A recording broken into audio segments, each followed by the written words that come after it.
ਸਤਿ ਸ਼੍ਰੀ ਅਕਾਲ ਜੀ ਸਾਰਿਆਂ ਨੂੰ ਮੇਰੇ ਵੱਲੋਂ ਸਤਿਗੁਰੂ ਕਲਾਸਿਸ ਦੇ ਆਨਲਾਈਨ ਪਲੇਟਫਾਰਮ 'ਤੇ ਤੁਹਾਡਾ ਸਭ ਦਾ ਸਵਾਗਤ ਹੈ। ਸਟੂਡੈਂਟਸ, ਇਸ ਵੀਡੀਓ ਦੇ ਵਿੱਚ ਆਪਾਂ ਪੋਲਿਟੀ ਦੇ ਮੋਸਟ ਇੰਪੋਰਟੈਂਟ ਕੁਐਸਚਨ ਡਿਸਕਸ ਕਰਾਂਗੇ। ਉਹ ਵਾਲੇ ਕੁਐਸਚਨ ਹੈ ਜਿਹੜੇ ਲਾਸਟ ਈਅਰ ਕਿਤੇ ਨਾ ਕਿਤੇ ਐਗਜ਼ਾਮ ਦੇ ਵਿੱਚ ਰਿਪੀਟ ਹੋਏ ਆ। ਕੋਈ ਜਿਹੜਾ ਹੈ PCS ਦੇ ਵਿੱਚ ਰਿਪੀਟ ਹੋਇਆ ਹੋਏਗਾ, ਕੋਈ ਕੁਐਸਚਨ ਜਿਹੜਾ PPSC ਨੇ ਰਾਈਜ਼ ਕੀਤਾ ਹੋਏਗਾ, ਔਰ ਕੋਈ ਕੁਐਸਚਨ ਕਿਸੇ ਪਟਵਾਰੀ ਦੇ ਪੇਪਰ ਦੇ ਵਿੱਚ ਪੁੱਛਿਆ ਗਿਆ ਹੋਏਗਾ। ਠੀਕ ਹੈ, ਤਾਂ ਸੋ ਮੇਨਲੀ ਤੁਹਾਡਾ ਫੋਕਸ ਇਹੀ ਰਹੇਗਾ ਕਿ ਤੁਸੀਂ ਮੇਰੇ ਨਾਲ ਇਹਨਾਂ ਕੁਐਸਚਨਸ ਨੂੰ ਅਟੈਂਪਟ ਕਰਨਾ। ਮੈਂ ਤੁਹਾਨੂੰ 10 ਜਾਂ 12 ਸੈਕਿੰਡ ਦਾ ਟਾਈਮ ਦਊਂਗਾ ਇਹਨਾਂ ਕੁਐਸਚਨਸ ਨੂੰ ਅਟੈਂਪਟ ਕਰਨ ਦੇ ਲਈ, ਅਤੇ ਤੁਸੀਂ ਮੇਰੇ ਨਾਲ ਅਟੈਂਪਟ ਜ਼ਰੂਰ ਕਰਿਓ, ਔਰ ਅਗਰ ਵੀਡੀਓ ਅੱਛੀ ਲੱਗੇ ਤਾਂ ਸ਼ੇਅਰ ਜ਼ਰੂਰ ਕਰਿਓ। ਠੀਕ ਹੈ ਜੀ, ਫਸਟ ਆਪਾਂ ਸ਼ੁਰੂ ਕਰਦੇ ਹਾਂ।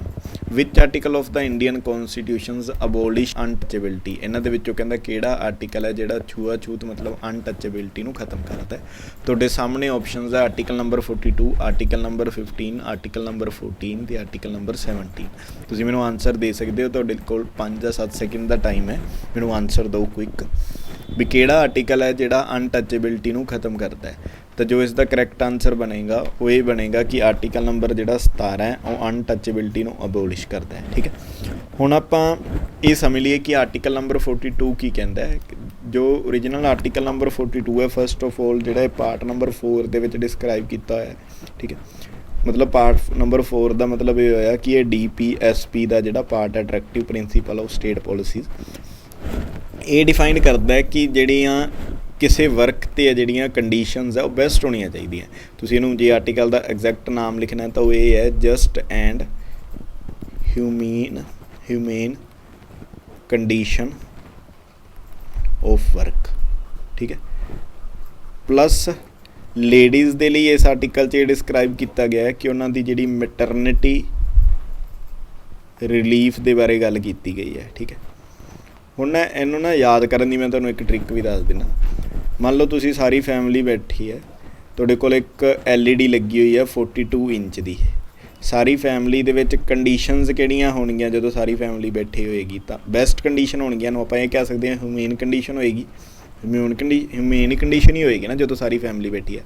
ਪਲੱਸ ਫੀਮੇਲ ਦੀ ਗੱਲ ਕੀਤੀ ਗਈ ਸੀ ਇਸ ਆਰਟੀਕਲ ਦੇ ਵਿੱਚ, ਤਾਂ ਤੁਸੀਂ ਇਹਨੂੰ ਐਵੇਂ ਯਾਦ ਰੱਖ ਸਕਦੇ ਹੋ ਕਿ ਇੱਥੇ ਫੀਮੇਲ ਵੀ TV ਦੇਖ ਰਹੇ ਹੋਣਗੇ ਨਾ, LED ਦੇਖ ਰਹੇ ਹੋਣਗੇ। ਤੈਨੂੰ ਕੋਰਿਲੇਟ ਕਰ ਲਿਓ ਵੀ 42 ਨੰਬਰ ਆਰਟੀਕਲ ਹੈ ਜਿਹੜਾ, ਇਹਨੂੰ ਐਵੇਂ ਤੁਸੀਂ ਯਾਦ ਕਰ ਸਕਦੇ ਹੋ। ਠੀਕ ਹੈ, ਨੈਕਸਟ ਆਰਟੀਕਲ ਦੇ ਬਾਰੇ ਆਪਾਂ ਡਿਸਕਸ਼ਨ ਕਰਦੇ ਹਾਂ। ਇਸ ਤੋਂ ਬਾਅਦ ਆਪਣੇ ਕੋਲ ਆਰਟੀਕਲ ਨੰਬਰ 15 ਲਿਖਿਆ ਹੋਇਆ। ਆਰਟੀਕਲ ਨੰਬਰ 15 ਕੀ ਕਹਿੰਦਾ ਹੈ ਵੀ ਡਿਸਕ੍ਰਿਮੀਨੇਸ਼ਨ ਦੀ ਮਨਾਹੀ ਹੈ, ਮਤਲਬ ਭੇਦਭਾਵ ਦੀ ਮਨਾਹੀ ਹੈ। ਕਿਸ ਚੀਜ਼ 'ਤੇ?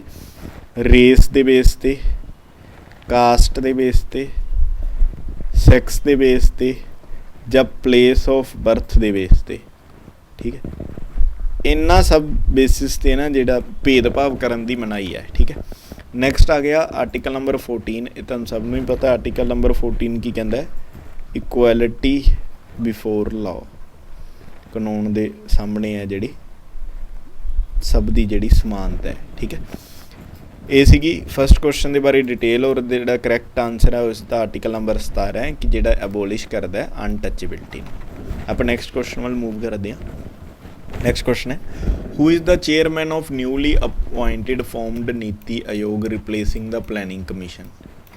ਪਲੈਨਿੰਗ ਕਮਿਸ਼ਨ ਨੂੰ ਰਿਪਲੇਸ ਕਰਕੇ ਜਿਹੜੀ ਨੀਤੀ ਆਯੋਗ ਬਣੀ ਹੈ, ਫਸਟ ਆਫ ਆਲ ਨੀਤੀ ਆਯੋਗ ਦੀ ਫੁੱਲ ਫਾਰਮ ਹੁੰਦੀ ਹੈ national institution for transforming India. I repeat, national institution for transforming India.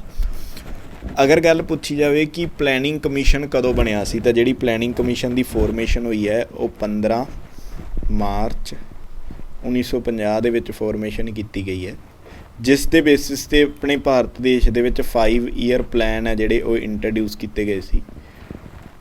ਜਦੋਂ 5 ਈਅਰ ਪਲਾਨ ਇੰਟਰੋਡਿਊਸ ਕੀਤੇ ਗਏ ਸੀ ਅਤੇ ਉਹਦਾ ਬੇਸ ਹੈ ਜਿਹੜਾ ਪਲੈਨਿੰਗ ਕਮਿਸ਼ਨ ਨੇ ਸਭ ਤਿਆਰ ਕੀਤਾ ਸੀ। ਤਾਂ ਇੱਕ ਇੱਥੇ ਇੰਪੋਰਟੈਂਟ ਗੱਲ ਇਹ ਹੁੰਦੀ ਹੈ ਕਿ ਪਲੈਨਿੰਗ ਕਮਿਸ਼ਨ ਦਾ ਜਿਹੜਾ ਚੇਅਰਮੈਨ ਹੁੰਦਾ ਸੀ ਨਾ, ਉਹ ਹਮੇਸ਼ਾ ਦੇਸ਼ ਦਾ ਸਰਵਿੰਗ PM ਹੁੰਦਾ ਸੀ। ਜਿਵੇਂ ਆਪਣੇ ਦੇਸ਼ ਦੇ ਫਸਟ PM ਪੰਡਿਤ ਨਹਿਰੂ ਸੀ, ਤਾਂ ਉਹ ਉਸ ਟਾਈਮ 'ਤੇ ਦੇਸ਼ ਦੇ ਪਲੈਨਿੰਗ ਕਮਿਸ਼ਨ ਦਾ ਹੈੱਡ ਹੁੰਦੇ ਸੀ। ਔਰ ਇੱਥੇ ਇੱਕ ਹੋਰ ਇੰਪੋਰਟੈਂਟ ਗੱਲ ਇਹ ਹੈ ਕਿ ਪਲੈਨਿੰਗ ਕਮਿਸ਼ਨ ਹੈ ਜਿਹੜੀ ਅਸੰਵਿਧਾਨਿਕ ਬੋਡੀ ਹੈ, ਜਿਹਨੂੰ ਆਪਾਂ ਇੰਗਲਿਸ਼ ਕਹਿ ਸਕਦੇ ਹਾਂ it was a non constitutional body. Then ਕੀ ਡਿਸਾਈਡ ਕੀਤਾ ਗਿਆ ਜਿਸ ਟਾਈਮ 'ਤੇ 2014 ਦੇ ਵਿੱਚ BJP ਗਵਰਨਮੈਂਟ ਆਈ ਹੈ, ਤਾਂ ਉਹਨਾਂ ਨੇ ਇਹ ਡਿਸਾਈਡ ਕੀਤਾ, ਸ਼੍ਰੀ ਨਰਿੰਦਰ ਮੋਦੀ ਆਪਣੇ ਦੇਸ਼ ਦੇ ਜਿਹੜੇ PM ਹੈ, ਪਲੱਸ ਜਿਹੜੀ ਨਾਲ ਉਹਨਾਂ ਦੇ ਨਾਲ ਜਿਹੜੀ ਸਰਵਿੰਗ ਟੀਮ ਸੀ, ਉਹਨਾਂ ਨੇ ਇਹ ਡਿਸਾਈਡ ਕੀਤਾ ਕਿ ਆਪਾਂ ਕੀ ਕਰਦੇ ਹਾਂ, ਪਲੈਨਿੰਗ ਕਮਿਸ਼ਨ ਦਾ ਇੱਕ ਹਿੰਦੀ ਵਰਜ਼ਨ ਦੇ ਦਿੰਦੇ ਹਾਂ, ਜਿਨ੍ਹਾਂ ਨੂੰ ਨਾਮ ਕੀ ਦਿੱਤਾ ਗਿਆ, ਨੀਤੀ ਆਯੋਗ ਦੇ ਦਿੱਤਾ ਗਿਆ। ਠੀਕ ਹੈ, ਪਲੱਸ ਕਦੋਂ ਓਰੀਜਨਲੀ ਇਹਨੂੰ ਰਿਪਲੇਸ ਕਦੋਂ ਕੀਤਾ ਗਿਆ ਤਾਂ ਇਹਦੀ ਤੁਸੀਂ ਡੇਟ ਯਾਦ ਰੱਖਣੀ ਹੈ 1 ਜਨਵਰੀ 2015 1 ਜਨਵਰੀ 2015 ਨੂੰ ਇਹਨੂੰ ਰਿਪਲੇਸ ਕਰ ਦਿੱਤਾ ਗਿਆ। ਹੁਣ ਜਿਹੜਾ ਨੀਤੀ ਆਯੋਗ ਹੈ, ਇੱਥੇ ਪਹਿਲਾਂ ਕੁਐਸਚਨ ਸਮਝ ਲਈਏ ਕਿ ਨੀਤੀ ਆਯੋਗ ਦਾ ਚੇਅਰਮੈਨ ਕੌਣ ਹੁੰਦਾ, ਅਤੇ ਨੀਤੀ ਆਯੋਗ ਦਾ ਜਿਹੜਾ ਚੇਅਰਮੈਨ ਆ ਉਹ ਦੇਸ਼ ਦਾ ਸਰਵਿੰਗ PM ਹੋਏਗਾ, ਜਿਵੇਂ ਪਲੈਨਿੰਗ ਕਮਿਸ਼ਨ ਦਾ ਸੀ ਉਵੇਂ ਨੀਤੀ ਆਯੋਗ ਦਾ ਸੀ। ਬਿਗੈਸਟ ਡਿਫਰੈਂਸ ਇਹ ਹੈ ਕਿ ਜਿਹੜੀ ਪਲੈਨਿੰਗ ਕਮਿਸ਼ਨ ਹੈ ਇੱਕ ਸਿਰਫ ਬੋਡੀ ਸੀ ਜੋ ਉਹਨਾਂ ਨੇ ਫਾਈਨਲੀ ਡਰਾਫਟ ਤਿਆਰ ਕਰਤਾ, ਜੋ ਉਹਨਾਂ ਨੇ ਫਾਈਨਲੀ ਅਪਰੋਚ ਰੱਖਤੀ ਉਹੀ ਚੱਲਦੀ ਸੀ, ਠੀਕ ਹੈ, ਇੱਕ ਪ੍ਰੋਪਰ ਇੱਕ ਬੋਰਡ ਬਣ ਜਾਂਦਾ ਹੁੰਦਾ ਸੀ। ਲੇਕਿਨ ਜਿਹੜਾ ਨੀਤੀ ਆਯੋਗ ਹੈ ਇਹਦੇ ਵਿੱਚ ਕੀ ਹੈ, ਬੋਟਮ ਟੂ ਅਪ ਅਪਰੋਚ ਹੈ। ਬੋਟਮ ਟੂ ਅਪ ਅਪਰੋਚ ਮਤਲਬ ਇਹ ਹੈ ਕਿ ਇਹ ਪਹਿਲਾਂ ਲੋਕਾਂ ਨੂੰ ਸੁਣ ਕੇ ਉਸ ਤੋਂ ਬਾਅਦ ਅੱਗੇ ਫਰਦਰ ਡਿਸੀਜ਼ਨ ਲੈਂਦੇ ਆ, ਔਰ ਇਹਦੇ ਵਿੱਚ ਜਿਹੜੇ ਹਰ ਇੱਕ ਫੀਲਡ ਦੇ ਐਕਸਪਰਟ ਬੈਠੇ ਹੁੰਦੇ ਆ, ਠੀਕ ਹੈ। ਤਾਂ ਇਹ ਇੱਕ ਬਿਗੈਸਟ ਡਿਫਰੈਂਸ ਹੈ ਕਿ ਜਿਹੜਾ ਪਲੈਨਿੰਗ ਕਮਿਸ਼ਨ ਆ ਸਿਰਫ ਇੱਕ ਬੋਰਡ ਸੀ, ਲੇਕਿਨ ਜਿਹੜੀ ਨੀਤੀ ਆਯੋਗ ਹੈ ਇਹ ਬੋਟਮ ਟੂ ਅਪ ਅਪਰੋਚ ਹੈ, ਠੀਕ ਹੈ। ਤਾਂ ਇੱਥੇ ਜਿਹੜਾ ਕਰੈਕਟ ਆਨਸਰ ਇਹੀ ਬਣੇਗਾ ਕਿ ਜਿਹੜਾ ਪਲੈਨਿੰਗ ਕਮਿਸ਼ਨ ਦਾ ਜਿਹੜਾ ਚੇਅਰਮੈਨ ਹੈ ਉਹ ਵੀ PM ਹੁੰਦਾ, ਔਰ ਹੁਣ ਦੇ ਟਾਈਮ ਜੋ ਨੀਤੀ ਆਯੋਗ ਚੱਲ ਰਿਹਾ ਉਸ ਦਾ ਵੀ ਜਿਹੜਾ ਚੇਅਰਮੈਨ ਆ ਉਹ ਦੇਸ਼ ਦਾ PM ਹੋਏਗਾ। ਨੈਕਸਟ ਹੈ, ਹੂ was the permanent president of ਕੌਂਸਟੀਟਿਊਐਂਟ assembly. ਜਿਹੜੀ ਕੌਂਸਟੀਟਿਊਐਂਟ ਅਸੈਂਬਲੀ ਬਣੀ ਹੈ ਉਸ ਦਾ ਜਿਹੜਾ ਪਰਮਾਨੈਂਟ ਪ੍ਰੈਜ਼ੀਡੈਂਟ ਕੌਣ ਸੀ, ਇਹਦੀ ਆਪਾਂ ਥੋੜ੍ਹੀ ਜਿਹੀ ਹਿਸਟਰੀ ਡਿਸਕਸ ਕਰ ਲੈਂਦੇ ਹਾਂ। ਜਿਸ ਟਾਈਮ 'ਤੇ ਕੌਂਸਟੀਟਿਊਐਂਟ ਅਸੈਂਬਲੀ ਬਣੀ ਆ ਉਸ ਦੀ ਫੋਰਮੇਸ਼ਨ 1946 ਦੇ ਵਿੱਚ ਹੋਈ ਹੈ। 1946 ਦੇ ਵਿੱਚ ਦੇਸ਼ ਦੇ ਵਿੱਚ ਆਇਆ ਸੀ cabinet mission plan. Cabinet mission plan ਦੇਸ਼ ਦੇ ਵਿੱਚ ਆਇਆ ਸੀ। ਤਾਂ ਤੁਸੀਂ ਮੈਨੂੰ ਨਾਲ ਹੁਣੇ ਕਮੈਂਟ ਬਾਕਸ ਦੇ ਵਿੱਚ ਇਹ ਦੱਸੋਗੇ ਕਿ ਕੈਬਨਿਟ ਮਿਸ਼ਨ ਪਲਾਨ ਜਦੋਂ ਦੇਸ਼ ਦੇ ਵਿੱਚ ਆਇਆ ਸੀ ਤਾਂ ਉਹਦੇ 3 ਮੈਂਬਰ ਸੀ ਇਸ ਪਲਾਨ ਦੇ। ਉਹਨਾਂ ਦੇ ਜਿਹੜੇ ਨਾਮ ਹੈ ਤੁਸੀਂ ਮੈਨੂੰ ਹੁਣੇ ਨਾਲ ਕਮੈਂਟ ਕਰਕੇ ਦੱਸਣੇ ਆ ਵੀ ਉਹਨਾਂ ਦੇ ਤਿੰਨਾਂ ਦੇ ਨਾਮ ਕੌਣ ਸੀ। ਹੁਣ ਜਿਸ ਟਾਈਮ 'ਤੇ ਜਿਹੜੀ ਕੌਂਸਟੀਟਿਊਐਂਟ ਅਸੈਂਬਲੀ ਹੈ ਬਣ ਕੇ ਤਿਆਰ ਹੁੰਦੀ ਹੈ ਤਾਂ ਉਹਨਾਂ ਦੀਆਂ ਜਿਹੜੀਆਂ ਮੀਟਿੰਗਸ ਹੋਣੀਆਂ ਸਟਾਰਟ ਹੁੰਦੀਆਂ। ਜਿਹੜੀ ਫਸਟ ਮੀਟਿੰਗ ਸੀ ਉਹ 9 ਦਸੰਬਰ ਨੂੰ ਹੋਈ, ਸੈਕਿੰਡ 11 ਨੂੰ ਹੋਈ, ਔਰ ਥਰਡ 13 ਨੂੰ ਹੋਈ, ਠੀਕ ਹੈ। ਹੁਣ 9 ਦਸੰਬਰ ਨੂੰ ਟੈਂਪਰੇਰੀ ਪ੍ਰੈਜ਼ੀਡੈਂਟ ਇਲੈਕਟ ਕੀਤੇ ਗਏ। ਤਾਂ ਇਸ ਆਪਸ਼ਨ ਦੇ ਵਿੱਚ ਆਪਣੇ ਕੋਲ ਫਸਟ ਆਫ ਆਲ ਇੱਕ ਟੈਂਪਰੇਰੀ ਪ੍ਰੈਜ਼ੀਡੈਂਟ ਡਿਕਲੇਅਰ ਦੱਸਿਆ ਹੋਇਆ, ਉਸ ਦਾ ਨਾਮ ਹੈ doctor Sachidanand Sinha, temporary president. ਲੇਕਿਨ ਆਪਾਂ ਨੂੰ ਇੱਥੇ ਪੁੱਛਿਆ ਗਿਆ ਵੀ ਪਰਮਾਨੈਂਟ ਪ੍ਰੈਜ਼ੀਡੈਂਟ ਕੌਣ ਸੀ, ਤਾਂ ਜੋ ਕਰੈਕਟ ਆਨਸਰ ਬਣੇਗਾ ਆਪਣੇ ਪਰਮਾਨੈਂਟ ਪ੍ਰੈਜ਼ੀਡੈਂਟ ਉਸ ਟਾਈਮ 'ਤੇ ਟੈਂਪਰੇਰੀ ਪ੍ਰੈਜ਼ੀਡੈਂਟ ਸਚਿਦਾਨੰਦ ਸਿਨਹਾ ਨੂੰ ਡਿਕਲੇਅਰ ਕੀਤਾ ਗਿਆ ਸੀ, ਔਰ ਜਿਹੜਾ ਪਰਮਾਨੈਂਟ ਪ੍ਰੈਜ਼ੀਡੈਂਟ ਆ ਉਹ ਕੌਣ ਡਿਕਲੇਅਰ ਹੋਏ ਸੀ, ਡਾਕਟਰ ਰਾਜਿੰਦਰ ਪ੍ਰਸਾਦ ਆ ਜਿਹੜੇ ਉਹ ਡਿਕਲੇਅਰ ਕੀਤੇ ਗਏ ਸੀ, ਠੀਕ ਹੈ। ਤਾਂ ਇੱਥੇ ਕੁਐਸਚਨ ਇਹੀ ਪੁੱਛਿਆ ਗਿਆ ਸੀ ਕਿ ਪਰਮਾਨੈਂਟ ਪ੍ਰੈਜ਼ੀਡੈਂਟ ਕਿਸ ਨੂੰ ਡਿਕਲੇਅਰ ਕੀਤਾ ਗਿਆ, ਤਾਂ ਪਰਮਾਨੈਂਟ ਪ੍ਰੈਜ਼ੀਡੈਂਟ ਉਸ ਟਾਈਮ 'ਤੇ ਡਾਕਟਰ ਰਾਜਿੰਦਰ ਪ੍ਰਸਾਦ ਨੂੰ ਡਿਕਲੇਅਰ ਕੀਤਾ ਗਿਆ ਸੀ। ਨੈਕਸਟ ਕੁਐਸਚਨ ਹੈ, ਵਿਚ ਕੌਂਸਟੀਟਿਊਸ਼ਨਲ ਅਮੈਂਡਮੈਂਟ ਇੰਟਰੋਡਿਊਸ ਦਾ ਐਂਟੀ ਡਿਫੈਕਸ਼ਨ ਲਾ। First of all anti defection ਲਾ ਹੈ ਜਿਹੜਾ ਇਹ ਆਪਣੇ ਸ਼ਡਿਊਲ ਦੇ ਵਿੱਚ ਸ਼ਾਮਲ ਹੈ। ਤਾਂ ਜਿਹੜਾ ਸ਼ਡਿਊਲ ਹੈ ਆਪਣਾ ਇਹ 10th ਸ਼ਡਿਊਲ ਹੈ ਐਂਟੀ ਡਿਫੈਕਸ਼ਨ ਲਾ ਦਾ। ਅਗਰ ਕੁਐਸਚਨ ਇਹ ਦੇਖੀਏ ਕਿ ਇਹ ਐਂਟੀ ਡਿਫੈਕਸ਼ਨ ਲਾ ਜਿਹੜਾ 10th ਸ਼ਡਿਊਲ ਦੇ ਵਿੱਚ ਇਹਨੂੰ ਕਦੋਂ ਸ਼ਾਮਲ ਕੀਤਾ ਗਿਆ, ਤਾਂ ਇਹਨੂੰ 52nd ਅਮੈਂਡਮੈਂਟ ਜੋ ਕਿ 52nd ਅਮੈਂਡਮੈਂਟ ਜੋ ਕਿ 1985 ਦੇ ਵਿੱਚ ਹੋਈ ਹੈ, ਉਸ ਟਾਈਮ 'ਤੇ ਦੇਸ਼ ਦੇ ਵਿੱਚ ਐਂਟੀ ਡਿਫੈਕਸ਼ਨ ਲਾ ਹੈ। ਤਾਂ ਇੱਥੇ ਇਹੀ ਕੁਐਸਚਨ ਸੀ ਕਿ ਜਿਹੜਾ ਐਂਟੀ ਡਿਫੈਕਸ਼ਨ ਲਾ ਹੈ ਇਹਨੂੰ ਕਦੋਂ ਇੰਟਰੋਡਿਊਸ ਕੀਤਾ ਗਿਆ, ਤਾਂ 52nd ਅਮੈਂਡਮੈਂਟ 1985 ਦੇ ਵਿੱਚ ਇੰਟਰੋਡਿਊਸ ਕੀਤਾ ਗਿਆ। ਨੈਕਸਟ ਕੁਐਸਚਨ ਹੈ, which one of the following is not mention in the preamble to the constitution. ਜਿਹੜਾ ਦੇਸ਼ ਦਾ ਪ੍ਰੀਐਂਬਲ ਹੈ, ਫਸਟ ਆਫ ਆਲ ਪ੍ਰੀਐਂਬਲ ਨੂੰ ਤੁਸੀਂ ਮੈਨੂੰ ਨਾਲ ਆਨਸਰ ਦਿਓ, ਮੈਂ ਤੁਹਾਨੂੰ ਇਹਦੀ ਹਿਸਟਰੀ ਥੋੜ੍ਹੀ ਜਿਹੀ ਐਕਸਪਲੇਨ ਕਰ ਦਿੰਦਾ। ਪ੍ਰੀਐਂਬਲ ਨੂੰ ਇੰਟਰੋਡਿਊਸ ਕੀਤਾ ਗਿਆ ਸੀ 13 ਦਸੰਬਰ 1946 ਨੂੰ। ਪ੍ਰੀਐਂਬਲ ਓਰੀਜਨਲੀ ਪ੍ਰੀਐਂਬਲ ਨਹੀਂ ਸੀ, ਇਹਨੂੰ ਪੰਡਿਤ ਨਹਿਰੂ ਨੇ ਐਜ਼ ਏ ਆਬਜੈਕਟਿਵ ਰੈਜ਼ੋਲਿਊਸ਼ਨ ਪੇਸ਼ ਕੀਤਾ ਸੀ 13 ਦਸੰਬਰ ਦੀ ਮੀਟਿੰਗ ਨੂੰ, ਔਰ ਲੇਟਰ ਉਹਨੇ ਪ੍ਰੀਐਂਬਲ ਬਣਿਆ ਸੀ, ਠੀਕ ਹੈ। ਅਗਰ ਪੁੱਛਿਆ ਜਾਵੇ ਕਿ ਪ੍ਰੀਐਂਬਲ ਦਾ ਬੇਸ ਕਿੱਥੋਂ ਤਿਆਰ ਹੋਇਆ, ਤਾਂ ਉਹ ਇੱਕ ਆਬਜੈਕਟਿਵ ਰੈਜ਼ੋਲਿਊਸ਼ਨ ਤੋਂ ਤਿਆਰ ਹੋਇਆ। ਡਨ। ਇਸ ਤੋਂ ਬਾਅਦ ਇੱਕ ਪ੍ਰੀਐਂਬਲ ਦੇ ਬਾਰੇ ਇੱਥੇ ਕੁਐਸਚਨ ਇਹ ਪੁੱਛਿਆ ਗਿਆ ਕਿ ਪ੍ਰੀਐਂਬਲ ਹੈ ਜਿਹੜਾ ਇਹਦੇ ਵਿੱਚ ਕੀ ਮੈਂਸ਼ਨ ਨਹੀਂ ਕੀਤਾ ਗਿਆ। ਤਾਂ ਫਸਟ ਹੈ ਡਿਗਨਿਟੀ ਆਫ ਇੰਡੀਵਿਜੂਅਲ, ਮਤਲਬ ਮਰਿਆਦਾ ਇੱਕ ਨੋਰਮਲ ਇਨਸਾਨ ਦੀ, ਇੰਡੀਵਿਜੂਅਲ ਮਤਲਬ ਕੋਈ ਵੀ ਪਰਸਨ ਹੋ ਸਕਦਾ। Dignity of constitution, fraternity, unity and integrity of the nation. ਤਾਂ ਜੋ ਇੱਥੇ ਕਰੈਕਟ ਆਨਸਰ ਆਏਗਾ ਉਹ ਆਏਗਾ, ਹਾਂਜੀ ਮੈਨੂੰ ਕਰੈਕਟ ਆਨਸਰ ਦਿਓ, ਮੈਂ ਵੇਟ ਕਰ ਰਿਹਾ ਤੁਹਾਡੀ। ਜੋ ਇੱਥੇ ਕਰੈਕਟ ਆਨਸਰ ਆਏਗਾ ਉਹ ਇਹ ਆਏਗਾ ਕਿ ਪ੍ਰੀਐਂਬਲ ਦੇ ਵਿੱਚ ਡਿਗਨਿਟੀ ਆਫ ਕੌਂਸਟੀਟਿਊਸ਼ਨ ਦੇ ਬਾਰੇ ਕੋਈ ਵੀ ਗੱਲ ਨਹੀਂ ਕਹੀ ਗਈ। ਹੁਣ ਇੱਥੇ ਆਪਾਂ ਪ੍ਰੀਐਂਬਲ ਨੂੰ ਦੇਖ ਲਓ ਤੁਸੀਂ। ਪ੍ਰੀਐਂਬਲ ਕੀ ਕਹਿੰਦਾ, we the people of India, we the people of India. ਮਤਲਬ ਕੀ ਹੈ ਕਿ ਫਸਟ ਵਰਡ ਤੋਂ ਹੀ ਕਲੀਅਰ ਹੁੰਦਾ ਪਿਆ ਕਿ ਜਿਹੜੇ ਪ੍ਰੀਐਂਬਲ ਦੇ ਵਿੱਚ ਗੱਲ ਕੀਤੀ ਗਈ ਹੈ ਉਹ ਆਮ ਨੋਰਮਲ ਇਨਸਾਨ ਦੇ ਲਈ ਗੱਲ ਕੀਤੀ ਗਈ ਹੈ, ਪੀਪਲ ਦੀ। क्यों? क्योंकि जिहड़ी देश की जिहड़ी गवर्नमेंट चलती है वो लोगों के द्वारा चलती है तो सारा अधिकार प्रीएम्बल के अकॉर्डिंग पीपल नूं दिता गया है। उस तो बाद प्रीएम्बल दा नैक्सट चीज़ ये है कि constitute India into a sovereign socialist ते सैकुलर, ये ऑर्डर तुसीं एवें याद रखना है। इस तो बाद आया democratic, then republic and to secure to all its citizen justice. Justice किहड़ा किहड़ा होना चाहिए? सोशल होवे, इकनोमिक होवे ते पोलीटिकल होवे।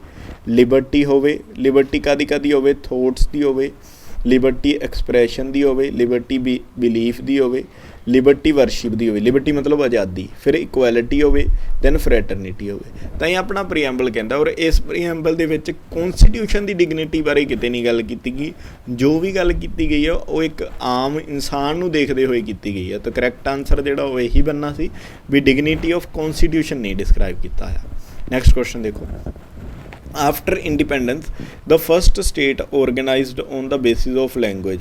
कहना आज़ादी तो बाद जिहड़ी पहली स्टेट बनी है भाषा के आधार पर, किहड़ी बनी है? तो जिहड़ा उसका आंसर है मैं तुहानूं दिना, होया कि सी 1947 दे विच जिस टाइम ते अपना देश आज़ाद होया तो उस टाइम ते जिहड़ी डिवीज़न है जिहड़ी जस्ट डिवीज़न सी, कोई लैंगुएज का बेस नहीं सी। तो लोगों ने डिमांड राइज की कि सानू साडे नाल लगदे भाषा के इलाके दे दो, ठीक है। तो जदों डिमांड शुरू हुई है तो गवर्नमेंट ने अलग अलग कमेटीज़ बनाई हैं। तो जिहड़ी पहली स्टेट 1953 दे विचों मद्रास स्टेट दे विचों निकल के अलग हुई है, उसका नाम सी आंध्रा स्टेट, आंध्रा प्रदेश जिन्होंने आपां आंध्रा स्टेट कह दिंदे आ। इस तो बाद की हुंदा 1956 दे विच देश दे विच 7वां सोध हुंदा, मतलब भारती कॉन्स्टिट्यूशन दे विच 7th अमेंडमेंट होंदी है। उस टाइम ते डिसाइड किया जाता है कि 14 स्टेट ते जिहड़ियां 6 यूटीज़ है ये इन्हां नूं असीं कॉन्स्टिट्यूशनल स्टेटस दिंने आ। तो इन्हां कॉन्स्टिट्यूशनल स्टेटस दे विच जिहड़ी लैंगुएज दे बेस ते जिहड़ियां 14 स्टेट तैयार होईयां उन्हां विच्चों भी जिहड़ी फस्ट है वो आंध्रा प्रदेश है, क्योंकि आंध्रा प्रदेश तो 1953 च बन चुकी है, ठीक है। अगर क्वेश्चन पूछा जाए कि कदों बनी है तो 1953 च, इन्हूं कॉन्स्टिट्यूशनल स्टेटस कदों मिलिया, तो अपना आंसर आएगा कि आंध्रा प्रदेश नूं कॉन्स्टिट्यूशनल स्टेटस 14 स्टेट के नाल 1956 च मिलिया। नैक्सट है 7th क्वेश्चन है, इंपोर्टेंट क्वेश्चन है जी, प्लस इहदे नाल बड़ा कुछ आप डिस्कस करांगे। पार्लीमेंट दे विच ओह कहंदा लेम डक सैशन किहड़ा हुंदा है पार्लीमेंट दे विच? ऑप्शन नंबर 1 है the first session of parliament after the election of लोक सभा। लोक सभा तो बाद जिहड़े इलैक्शन होणगे उनका पहला सैशन वो लेम डक सैशन है। नैक्सट आया the last session of parliament before the dissolution of the लोक सभा। डिजोल्यूशन मतलब डिजोल्व करना, मतलब भंग करना। उस तो पहला जो पार्लीमेंट भंग हो रही है, मतलब एक सरकार की लेट्स से कि 5 साल पूरे हो जाए है ना, उस तो 5 साल पूरे होने ते जो पार्लीमेंट का लास्ट सैशन होएगा जिहड़ा, ठीक है, कि वो जिहड़ा वो लेम डक सैशन है। ਜਾਂ थर्ड ऑप्शन है the session of parliament in which no confidence motion is discuss. वो वाला सैशन जिन्हें नो कॉन्फिडेंस मोशन डिस्कस किया जाता है। ਜਾਂ लास्ट ऑप्शन है session of parliament which fails to pass any bill. वो वाला सैशन जिहड़ा कोई भी जिंदे च बिल नहीं पास होंदा वो लेम डक सैशन है। तो जिहड़ा इनका करैक्ट आंसर आएगा वो ये आएगा the last session of parliament before the dissolution of लोक सभा। मतलब जो लोक सभा ने खत्म हो जाना, आपको पता लोक सभा के 5 साल पूरे हो गए, आपको पता ना लोक सभा डिजोल्व हो सकती है। तो जो डिजोल्व होने तो पहला जिहड़ा जस्ट लास्ट वाला सैशन होगा उन्होंने लेम डक सैशन कहते हैं, ठीक है। हुण एक पार्लीमेंट का स्ट्रक्चर भी देख लो। पार्लीमेंट दे विच 1 ਤੋਂ 2 तक लंच चलता है और इस लंच आर तो पहला जिहड़ा काम हुंदा इन्हां नूं प्री लंच सैशनस बोल दिंदे आ, जिहदे विच 11 ਤੋਂ 2 क्वेश्चन आर होएगा, ठीक है, और 12 ਤੋਂ 1 है जिहड़ा वो 0 आर होएगा। इस तो बाद लंच तो बाद वालिਆਂ ਨੂੰ पोस्ट लंच सैशन कह ਦਿੰਦੇ ਆ, ਜਿਹੜੇ 2 ਤੋਂ ਲੈ ਕੇ 5 ਵਜੇ तक लोक सभा का टाइम ਹੁੰਦਾ और 2 ਤੋਂ 6 ਵਜੇ 2 ਤੋਂ 5 ਵਜੇ तक सॉरी राज्य सभा का टाइम ਹੁੰਦਾ और 2 ਤੋਂ 6 ਵਜੇ तक ਆਪਣੇ ਕੋਲ लोक सभा का टाइम ਹੁੰਦਾ। ਗੱਲ याद रखनी है 2 ਤੋਂ 5 राज्य सभा, 2 ਤੋਂ 6 लोक सभा का टाइम ਹੁੰਦਾ। ਹੁਣ ਇੱਥੇ ਨਾ ਕੁਝ ਟਰਮਸ ਹੈ, ਦੇਖੋ ਜਿਵੇਂ ਲੇਮ ਡਕ ਸੈਸ਼ਨ ਆਇਆ ਤਾਂ ਇਹਦਾ ਮਤਲਬ ਕੁਝ ਹੋਰ ਟਰਮਸ ਵੀ ਹੋਣੀਆਂ ਜੋ ਆਪਾਂ ਪਾਰਲੀਮੈਂਟ ਦੇ ਰਿਗਾਰਡਿੰਗ ਆਪਾਂ ਨੂੰ ਡਿਸਕਸ ਕਰਨੀਆਂ ਚਾਹੀਦੀਆਂ ਔਰ ਜੋ ਐਗਜ਼ਾਮੀਨਰ ਅਕਸਰ ਪੇਪਰ ਦੇ ਵਿੱਚ ਪੁੱਛਦਾ ਹੈ। जो फस्ट टर्म है इत्थे आपां डिस्कस करते हैं, इहदे विच फस्ट टर्म का नाम है एडजोर्नमेंट। एडजोर्नमेंट, ठीक है। देखो एडजोर्नमेंट हुंदा की है, इहदे विच की कीता जांदा है, टर्मीनेट कर दिता जाता है ਐਡਜੋਰਨਮੈਂਟ मतलब टर्मीनेट करना, किनू टर्मीनेट करना, पार्लीमेंट नू टर्मीनेट कर देना। बट होएगा कि कुछ स्पैसिफिक पीरीयड डिसाइड किया होएगा भी लेट्स से कि उन्हें एक गल कहता भी parliament is adjourn for a day, adjourn for a week, ठीक है। तो इहदे च ना टाइम डिफाइन होएगा एडजोरनमेंट दे विच, ठीक है। और जदों भी एडजोर्न किया जाएगा ना वो हमेशा प्रिजाइडिंग ऑफिसर करेगा। आई होप कि तुहानूं गल क्लीयर होएगी कि प्रिजाइडिंग ऑफिसर करेगा एडजोर्न। मतलब जे लोक सभा चल रही है तो लोक सभा का प्रेजिडिंग ऑफिसर कौन है, स्पीकर है ना, तो लोक सभा च स्पीकर कर दूगा। राज्य सभा दे विच कौन है, चेयरमैन है, तो चेयरमैन कर देगा। हुण इहदे नाल ही है सैकेंड टर्म है जो आपां इत्थे डिस्कस करदे हां। सैकेंड टर्म का नाम है एडजोरनमेंट साइंड आई, एडजोरनमेंट साइंड आई। एक ही टर्म है, हुण ये भी वेख लो, है जमा सेम ही है। इहदे विच भी पार्लीमेंट नूं टर्मीनेट करना है, लेकिन इहदे च कोई भी टाइम डिफाइन नहीं होएगा। इनू एडजोरनमेंट साइंड आई कह देंगे, ठीक है। नैक्सट टर्म है जो इत्थे आंदी है प्रोरोगेशन। प्रोरोगेशन, ठीक है। हुण ये समझ लो ये की है प्रोरोगेशन दे विच की है, इहदे विच की है, उहदे विच तां की सीगा भी एक सीटिंग टर्मीनेट की गई दोनों च ना एडजोरनमेंट दे विच। इहदे च सिर्फ सीटिंग नहीं टर्मीनेट की गई, बट सीटिंग दे नाल नाल पूरा दा पूरा जिहड़ा सैशन है वो ही टर्मीनेट करता। फॉर एग्जाम्पल बजट सैशन चलदा पिया, ठीक है, जां विंटर सैशन चलदा पिया, जां मॉनसून सैशन चलदा पिया। तो डिफरेंस की होया इहदे विच कि एडजोरनमेंट दे विच तां आपां गल कही सी कि टर्मीनेट किया गया, सिर्फ दे सिर्फ कुछ सीटिंग टर्मीनेट होगी, लेकिन इहदे विच की होएगा पूरा दा पूरा सैशन ही प्रोरोगेशन च टर्मीनेट हो जाएगा। उपर वाले केस च की क्या सी, एडजोरनमेंट नूं हमेशा कौन डिसाइड करता है, प्रिजाइडिंग ऑफिसर डिसाइड करता है।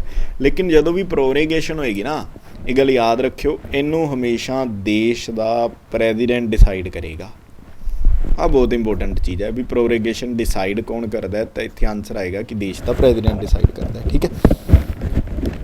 आई होप कि तुहानूं आ जिहड़ी मैं इन्फॉर्मेशन दी है क्लीयर हो गई होएगी बड़ी चंगी तरह।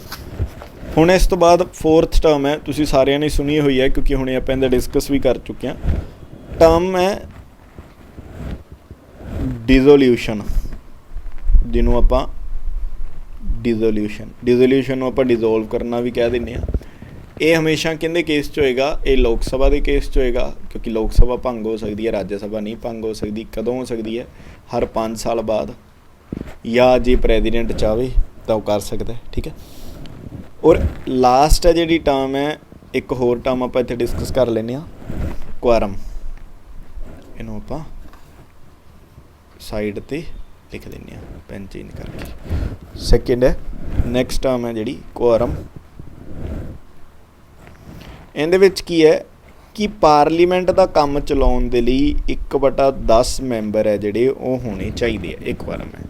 तो जी आई होप कि जी मैं इन्फॉर्मेशन तुहानूं दित्ती है बड़ी वैल्यूएबल इन्फॉर्मेशन है, तुहानूं समझ भी लग गई होएगी गल कि एडजोरनमेंट साइंड आई, प्रोरोगेशन ते डिसोल्यूशन ते क्वारम टर्म्स की है। इन्होंने तुसीं नाल नाल नोट कर लियो, नोट्स बना लियो। ਆਪਾਂ नैक्सट क्वेश्चन वाल मूव करते हैं। नैक्सट क्वेश्चन है 8th, if a no confidence motion is passed against a minister. कहता किसी मिनिस्टर के अगेंस्ट अगर no confidence against a minister, मतलब किसी एक मिनिस्टर के अगेंस्ट अगर नो कॉन्फिडेंस मोशन पास करता तो होएगा कि उस मिनिस्टर नूं रिज़ाइन करना पएगा, सारी कौंसल ऑफ मिनिस्टर नूं रिज़ाइन करना पएगा, लोक सभा ही खत्म हो जाएगी कि प्रेजिडेंट नूं रिज़ाइन PM नूं रिज़ाइन करना पएगा। तो जो इसका करैक्ट आंसर आएगा तुसीं मैनूं कमेंट बॉक्स दे विच दो, मैं तुहाडी वेट कर रहा कि इसका करैक्ट आंसर की होना चाहिए तुहाडे अकॉर्डिंग, कि जदों भी देश दे विच नो कॉन्फिडेंस मोशन पार्लीमेंट दे विच पास कर दिता जाए किसी एक मिनिस्टर के अगेंस्ट, तो जो आंसर आएगा की आएगा, तो जो करैक्ट आंसर आएगा ऑप्शन नंबर फर्स्ट होएगी, उस मिनिस्टर नूं रिज़ाइन करना पएगा, ठीक है, उस मिनिस्टर नूं। अगर PM नो कॉन्फिडेंस मोशन च हार जे दैन सारी दी सारी जी गवर्नमेंट है, कह लो गवर्नमेंट इत्थे वर्ड आप कहांगे भी सारी दी सारी गवर्नमेंट मतलब PM प्लस उन्हें कौंसल ऑफ मिनिस्टर्स है उन्होंने रिज़ाइन करना पएगा, ठीक है जी। तो ये सीगा no confidence motion. Next question ਵੱਲ ਆਪਾਂ ਮੂਵ ਕਰਦੇ ਹਾਂ। President has the power to nominate 2 members to the Lok Sabha belonging to.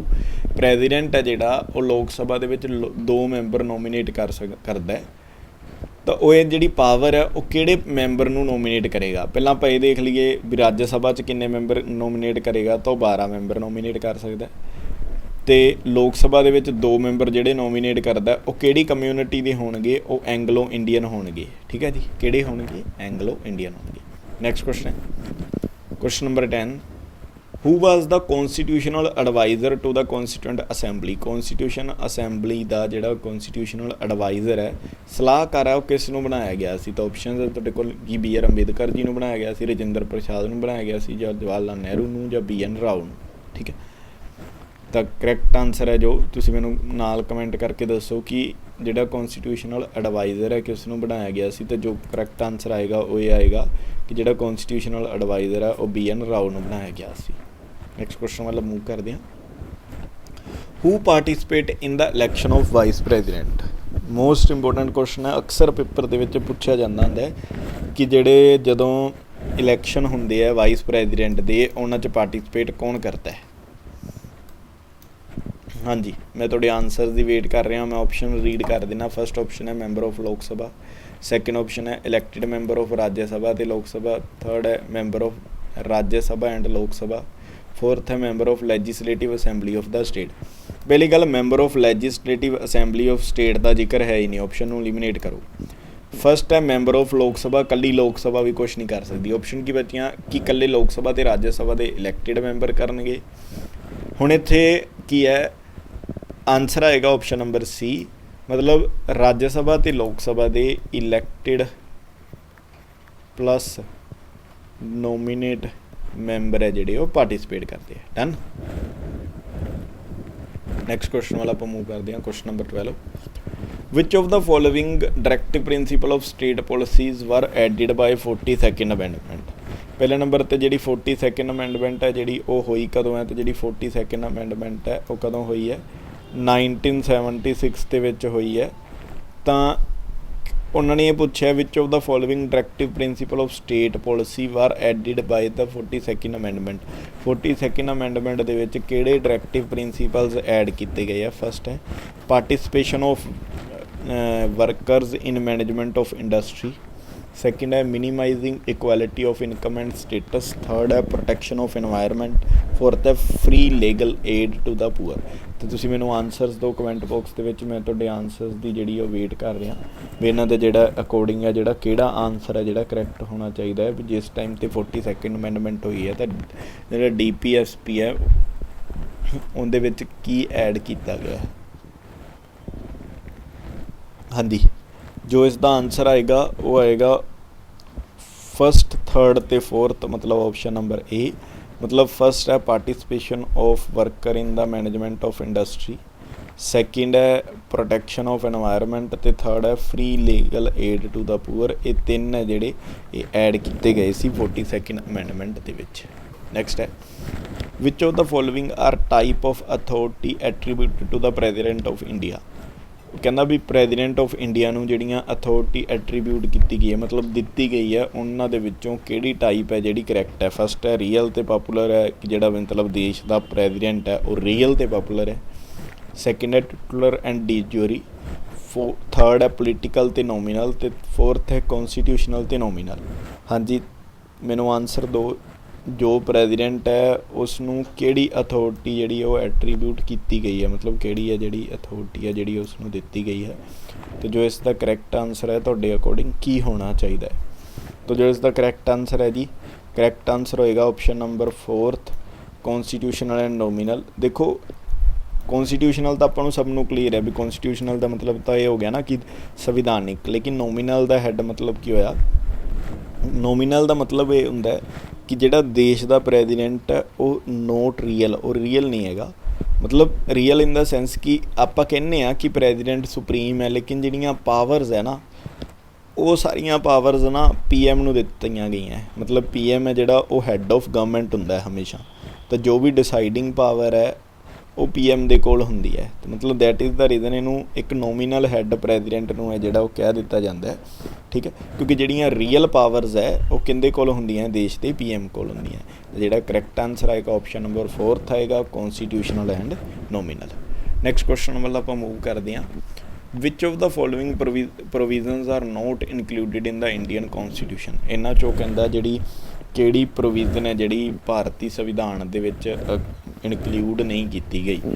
First ਹੈ president can suspend any of the fundamental right during emergency. ਜਿਹੜਾ ਪ੍ਰੈਜ਼ੀਡੈਂਟ ਨੂੰ ਜੇ ਜ਼ਰੂਰਤ ਲੱਗੇ ਤਾਂ ਕਿਸੇ ਵੀ ਰਾਈਟ ਨੂੰ, ਫੰਡਾਮੈਂਟਲ ਰਾਈਟ ਨੂੰ ਹੈ ਜਿਹੜਾ ਉਹ ਸਸਪੈਂਡ ਕਰ ਸਕਦਾ ਹੈ।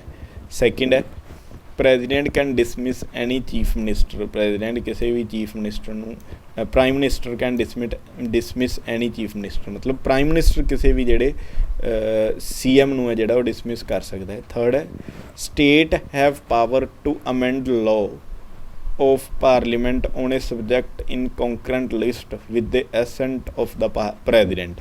ਕਹਿੰਦਾ ਜਿਹੜੇ ਸਬਜੈਕਟ ਕੰਕਰੈਂਟ ਲਿਸਟ ਦੇ ਵਿੱਚ ਦਿੱਤੇ ਗਏ ਹੋਣ ਉਹਨਾਂ ਨੂੰ ਅਮੈਂਡ ਕਰਨ ਦੀ, ਮਤਲਬ ਚੇਂਜ ਕਰਨ ਦੀ ਜਿਹੜੀ ਪਾਵਰ ਹੈ ਉਹ ਸਟੇਟ ਕੋਲ ਹੈਗੀ ਹੈ। ਪੁਆਇੰਟ ਧਿਆਨ ਦਿਓ ਵੀ ਜਿਹੜੇ ਕੰਕਰੈਂਟ ਲਿਸਟ ਦੇ ਵਿੱਚ ਸਬਜੈਕਟ ਦਿੱਤੇ ਗਏ ਹੋਣ, ਪੁਆਇੰਟਸ ਮੈਂਸ਼ਨ ਕੀਤੇ ਗਏ ਹੋਣ, ਉਹਨਾਂ ਨੂੰ ਅਮੈਂਡ ਕਰਨ ਦੀ ਜਿਹੜੀ ਪਾਵਰ ਹੈ ਉਹ ਸਟੇਟ ਕੋਲ ਹੈਗੀ ਹੈ, ਠੀਕ ਹੈ। ਥਰਡ ਹੋ ਗਿਆ। Fourth governor can reserve any bill for consideration by the president. ਵੀ ਜਿਹੜਾ ਕੋਈ ਵੀ ਜਿਹੜਾ ਬਿੱਲ ਹੈ ਉਹਨੂੰ ਰਿਜ਼ਰਵ ਕਰ ਸਕਦਾ ਹੈ। Governor can reserve any bill, ਠੀਕ ਹੈ। ਤਾਂ governor can reserve any bill for the consideration of the president. ਤਾਂ ਜਿਹੜੀ ਤੁਹਾਡੀ ਕਰੈਕਟ ਆਪਸ਼ਨ ਆ ਉਹ ਤੁਹਾਡੇ ਅਕੋਰਡਿੰਗ ਕੀ ਹੋਣੀ ਚਾਹੀਦੀ ਹੈ ਇਸ ਕੁਐਸਚਨ ਦੀ, ਕਿ ਜਿਹੜਾ ਇੰਡੀਅਨ ਕੌਨਸਟੀਟਿਊਸ਼ਨ ਹੈ ਇਹਦੇ ਵਿੱਚ ਕਿਹੜੀ ਪ੍ਰੋਵੀਜ਼ਨ ਨਹੀਂ ਹੈਗੀ, ਇਹ ਆਨਸਰ ਆਏਗਾ। ਤਾਂ ਜੋ ਕਰੈਕਟ ਆਨਸਰ ਆਏਗਾ, ਦੇਖੋ ਜੋ ਇਹਦਾ ਕਰੈਕਟ ਆਨਸਰ ਆਏਗਾ ਉਹ 3rd ਅਤੇ 4th ਹੈ, ਮਤਲਬ ਆਪਸ਼ਨ ਨੰਬਰ C, ਠੀਕ ਹੈ ਜੀ। ਆਈ ਹੋਪ ਕਿ ਤੁਹਾਨੂੰ ਸਮਝ ਲੱਗ ਗਿਆ ਹੋਏਗਾ ਕਿ ਇਸ ਕੁਐਸਚਨ 'ਚ ਕਿਆ ਕੀ ਹੈ। ਨੈਕਸਟ ਕੁਐਸਚਨ ਵੱਲ ਆਪਾਂ ਮੂਵ ਕਰਦੇ ਹਾਂ। Question number 15 which one of the following are the exclusive power of the Lok Sabha. ਇਹਨਾਂ ਦੇ ਵਿੱਚੋਂ ਕਹਿੰਦਾ ਕਿਹੜੀਆਂ ਲੋਕ ਸਭਾ ਦੀਆਂ ਐਕਸਕਲੂਸਿਵ ਪਾਵਰ ਹੈ। ਲੋਕ ਸਭਾ ਦੇ ਬਾਰੇ ਆਪਾਂ ਪਹਿਲਾਂ ਡਿਸਕਸ਼ਨ ਕਰ ਲਈਏ ਛੋਟੀ ਜਿਹੀ, ਕਿ ਲੋਕ ਸਭਾ ਜਿਹੜਾ ਉਹ ਲੋਅਰ ਹਾਊਸ ਹੈ। ਲੋਕ ਸਭਾ ਦੇ ਵਿੱਚ ਮੈਕਸੀਮਮ ਸਟਰੈਂਥ 552 ਹੁੰਦੀ ਹੈ। ਐਟ ਪ੍ਰੈਜ਼ੈਂਟ ਲੋਕ ਸਭਾ ਦੀ ਸਟਰੈਂਥ 545 ਹੈ ਅਤੇ ਲੋਕ ਸਭਾ ਦਾ ਜਿਹੜਾ ਮੈਂਬਰ ਬਣਨ ਦੇ ਲਈ ਉਹ 25 ਸਾਲ ਉਮਰ ਚਾਹੀਦੀ ਹੈ। ਹੁਣ ਕੁਐਸਚਨ ਇਹ ਆਇਆ ਕਿ which of the following are the exclusive powers of the Lok Sabha. ਇਹਨਾਂ ਦੇ ਵਿੱਚੋਂ ਲੋਕ ਸਭਾ ਦੇ ਵਿੱਚ ਇੱਕ ਖਾਸ ਪਾਵਰ ਹੈ ਕਿ ਉਹ ਕਹਿੰਦਾ ਉਹ ਕਿਹੜੀ ਪਾਵਰ ਹੈ, ਠੀਕ ਹੈ। ਤਾਂ ਫਸਟ ਹੈ to introduce money bill, to ratify the declaration of emergency, to pass a motion of no confidence against the council of minister, to impeach the president। ਤਾਂ ਹਾਂਜੀ ਕਿਹੜੀ ਆਪਸ਼ਨ ਹੈ ਜਿਹੜੀ ਉਹ ਤੁਹਾਡੇ ਅਕੋਰਡਿੰਗ ਹੈ ਲੋਕ ਸਭਾ ਦੇ ਕੋਲ ਇੱਕ ਐਕਸਕਲੂਸਿਵ ਪਾਵਰ ਹੈ। ਇਹਨਾਂ ਆਪਸ਼ਨਸ ਦੇ ਅਕੋਰਡਿੰਗ ਮੈਨੂੰ ਆਨਸਰ ਦਿਓ ਕਿ ਲੋਕ ਸਭਾ ਦੇ ਕੋਲ ਕਿਹੜੀ ਐਕਸਕਲੂਸਿਵ ਪਾਵਰ ਹੈ, ਮਤਲਬ ਕਿਹੜੇ ਖਾਸ ਅਧਿਕਾਰ ਹੈ ਲੋਕ ਸਭਾ ਦੇ ਵਿੱਚ। ਦੇਖੋ to introduce the money bill, ਇਹ ਤਾਂ ਮਤਲਬ ਸਹੀ ਹੈ। ਤਾਂ ਉਹ ਵਾਲੀ ਆਪਸ਼ਨ ਚੈੱਕ ਕਰੋ ਜਿਹਦੇ ਵਿੱਚ ਆਪਸ਼ਨ ਨੰਬਰ 1 ਆ ਰਹੀ ਹੋਵੇ। ਤਾਂ 3rd, 2nd ਅਤੇ 4th ਤਾਂ ਗਲਤ ਹੋ ਗਏ ਕਿਉਂਕਿ ਇਹਦੇ 'ਚ 1 ਆ ਨਹੀਂ ਰਹੀ, ਠੀਕ ਹੈ। ਹੁਣ ਗੱਲ ਆਈ to ratify the declaration of emergency, ਫਿਰ ਆਈ to pass a motion of no confidence against the council of minister, ਠੀਕ ਹੈ। ਅਤੇ ਉਸ ਤੋਂ ਬਾਅਦ ਨੈਕਸਟ ਆ ਗਈ ਗੱਲ ਟੂ ਇੰਪੀਚ ਦਾ ਪ੍ਰੈਜ਼ੀਡੈਂਟ, ਠੀਕ ਹੈ। ਦੇਖੋ ਪ੍ਰੈਜ਼ੀਡੈਂਟ ਨੂੰ ਤਾਂ ਇੰਪੀਚ ਕੀਤਾ ਨਹੀਂ ਜਾ ਸਕਦਾ ਇਕੱਲਾ ਲੋਕ ਸਭਾ ਦੇ ਦੁਆਰਾ, ਇਹਦੀ ਤਾਂ ਕੰਪਲੀਟ ਪਾਰਲੀਮੈਂਟ ਦਾ ਵੀ ਯੋਗਦਾਨ ਰਹੇਗਾ। ਮਤਲਬ ਜੇ ਪ੍ਰੈਜ਼ੀਡੈਂਟ ਨੂੰ ਇੰਪੀਚ ਕਰਨਾ ਹੈ ਤਾਂ ਪਹਿਲਾਂ 2/3 ਮੈਂਬਰ ਲੋਕ ਸਭਾ ਦੇ ਸਾਈਨ ਕਰਨਗੇ। ਮੰਨ ਲਓ ਲੋਕ ਸਭਾ ਤੋਂ ਮਤਾ ਸਟਾਰਟ ਹੁੰਦਾ ਤਾਂ ਫਿਰ 2/3 ਮੈਂਬਰ ਰਾਜ ਸਭਾ ਤੋਂ ਕਰਨਗੇ। ਤਾਂ ਮਤਲਬ 4th ਤਾਂ ਆ ਨਹੀਂ ਸਕਦਾ, ਤਾਂ ਇਹਦਾ ਮਤਲਬ C ਆਪਸ਼ਨ ਗਲਤ ਹੋ ਗਈ। ਤਾਂ ਆਨਸਰ ਕੀ ਆ ਆਪਸ਼ਨ ਨੰਬਰ A 1 and 3, ਮਤਲਬ ਆਪਸ਼ਨ ਨੰਬਰ A ਹੈ ਜਿਹੜਾ ਆਪਣਾ ਕਰੈਕਟ ਆਨਸਰ ਆਇਆ 1 ਅਤੇ 3। ਹੁਣ ਕੁਐਸਚਨ ਇਹ ਰਾਈਜ਼ ਹੋਇਆ ਕਿ 3rd ਦੇ ਵਿੱਚ ਕੀ ਕਿਹਾ ਗਿਆ। ਤਾਂ 3rd ਦੇ ਵਿੱਚ ਇਹ ਕਿਹਾ ਗਿਆ to pass a motion of no confidence against the council of minister. ਤਾਂ ਬੜੀ ਗੱਲ ਕਲੀਅਰ ਹੈ ਕਿ ਜਿਹੜੀ ਕਾਉਂਸਲ ਆਫ ਮਿਨਿਸਟਰਸ ਤਿਆਰ ਹੋਏਗੀ ਉਹ ਕਿੱਥੋਂ ਹੋਏਗੀ। ਬੇਸਿਕਲੀ ਹੁੰਦੀ ਤਾਂ ਇਹ ਸਾਰੀ ਲੋਕ ਸਭਾ ਹੀ ਨਾ, ਕਿਉਂਕਿ ਜਿਹੜੇ ਚੁਣ ਕੇ ਮੈਂਬਰ ਜਾਂਦੇ ਉਹ ਕਿੱਥੇ ਜਾਂਦੇ, ਲੋਕ ਸਭਾ 'ਚ ਹੀ ਤਾਂ ਬੈਠਦੇ ਆ। ਤਾਂ ਬਿਲਕੁਲ ਇਹ ਇਹਨਾਂ ਦੀ ਐਕਸਕਲੂਸਿਵ ਪਾਵਰ ਹੈ।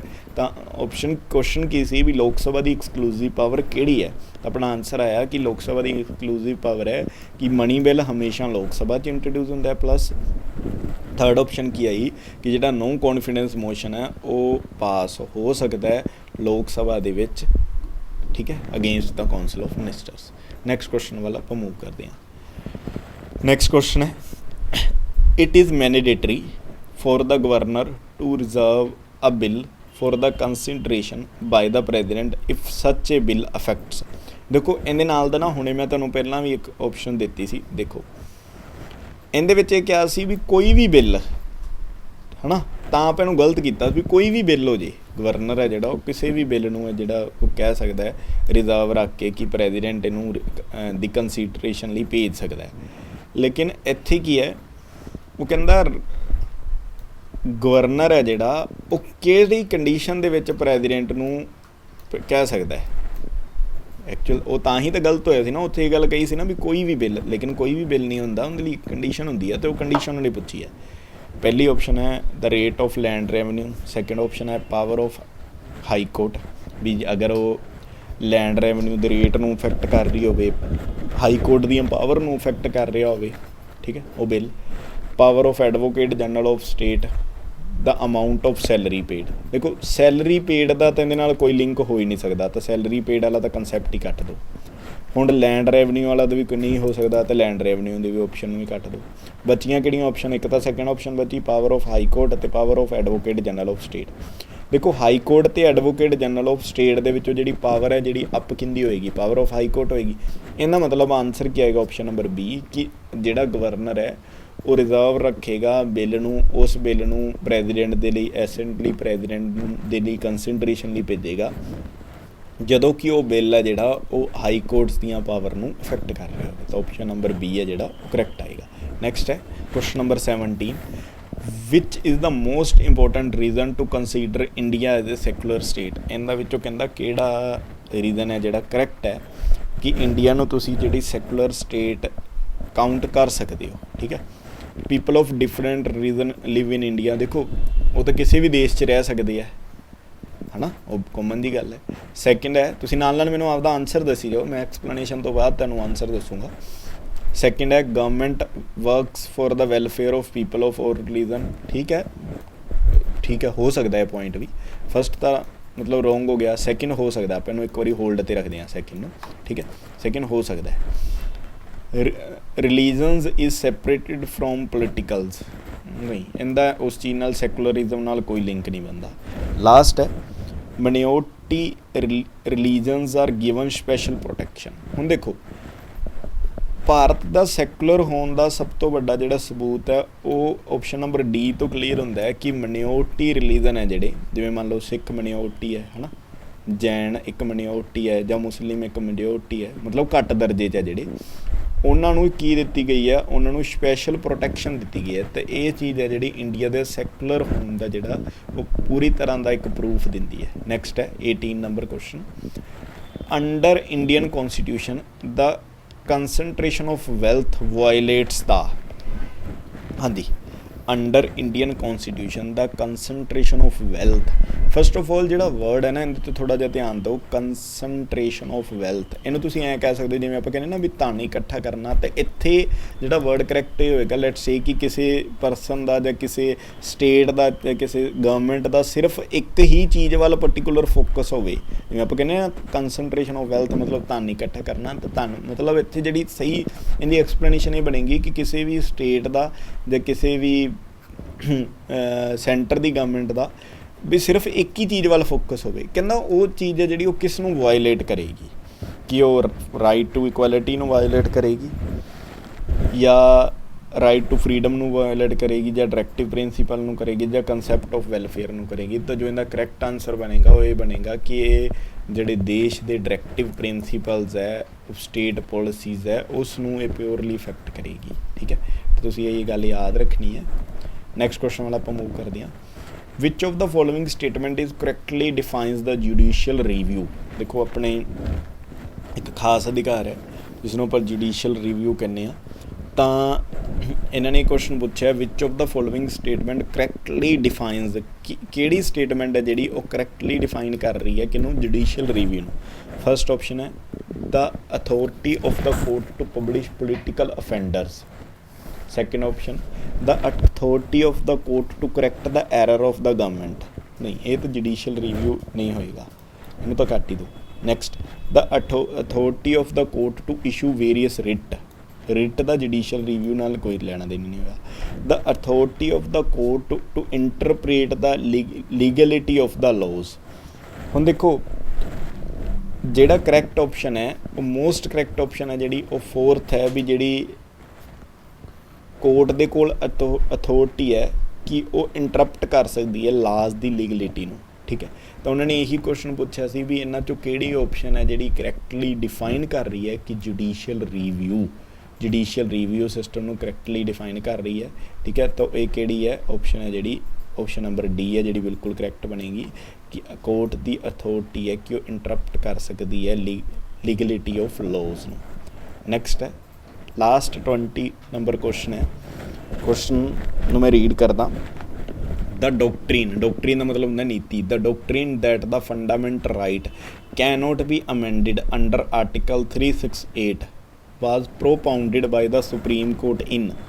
ਜਿਹੜਾ ਇੱਕ ਕਹਿੰਦਾ ਨੀਤੀ ਤਿਆਰ ਕੀਤੀ ਗਈ ਸੀ ਕਿ ਫੰਡਾਮੈਂਟਲ ਰਾਈਟ ਹੈ ਜਿਹੜੇ ਉਹ ਆਰਟੀਕਲ ਨੰਬਰ 368 ਦੇ ਅੰਡਰ ਅਮੈਂਡ ਨਹੀਂ ਹੋ ਸਕਦੇ। ਇਹ ਜਿਹੜੀ ਨੀਤੀ ਹੈ ਉਹ ਆਈ ਸੀ ਕਿਸੇ ਟਾਈਮ 'ਤੇ।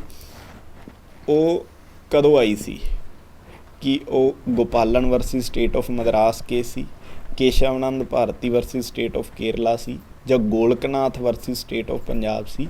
ਤਾਂ ਡਾਇਰੈਕਟ ਤੁਸੀਂ ਇਹਨੂੰ ਜਸਟ ਯਾਦ ਹੀ ਰੱਖਣਾ ਪੁਆਇੰਟ ਹੈ ਜਿਹੜਾ ਇਹ ਜਿਹੜੀ ਨੀਤੀ ਆਈ ਸੀ ਆਰਟੀਕਲ ਨੰਬਰ 368 ਦੇ ਅੰਡਰ ਇਹਨੂੰ ਅਮੈਂਡ ਨਹੀਂ ਕੀਤਾ ਜਾ ਸਕਦਾ।